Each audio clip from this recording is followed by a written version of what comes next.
Alright, so I'm going to do a stone lithography printing video. This definitely is not instructional. I am not going to be giving good advice.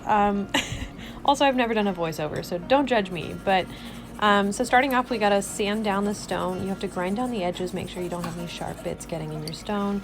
You have to get it totally wet, and then we use grit. So we start off at 80 grit right here, and then we go all the way up to 220, and that's just so you can make sure you have a perfectly smooth and like flat stone that will be easy to draw on, but especially print on, because if you have a warped stone, your print is going to look bad. We use something, it's a grease crayon, specifically for lithography as far as I know, and the greasier your crayon is, the darker your print will be. So yeah, whatever, if you use a greasier crayon, it'll collect more ink. Also, I didn't take very many videos of drawing because it took like 6 hours, and yeah, I don't know, it didn't seem that necessary for the video. But we have this awesome machine to move the stones because they're like, I don't know, somewhere between 50 and 100 pounds, and I simply cannot lift that much. Also, you'll see I put it on wrong. I fixed it in this clip.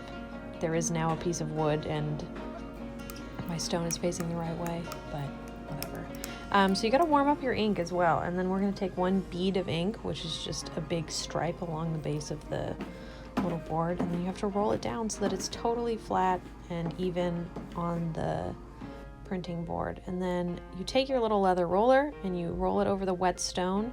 Wherever there is grease from the crayons, the water won't stick, so the ink will adhere to the greasy spots. I really hope that makes sense. Okay, here comes the fun part. We're printing.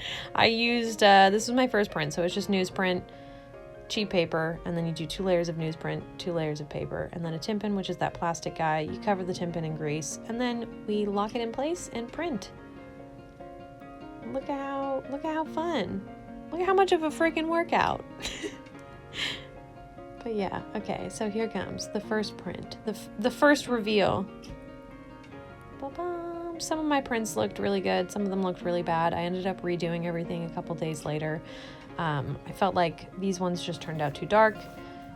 Here are my final pieces. These are the ones I turned in. This is my BAT, which is kind of like the standard of what I felt was my best print, and then the 1 through 5 other prints that I submitted as my finals. So I felt like they had good contrast. They printed nicely. Overall, my best quality prints. Thank you so much for watching. I hope this wasn't chaotic. Well, I know it was, but that's okay.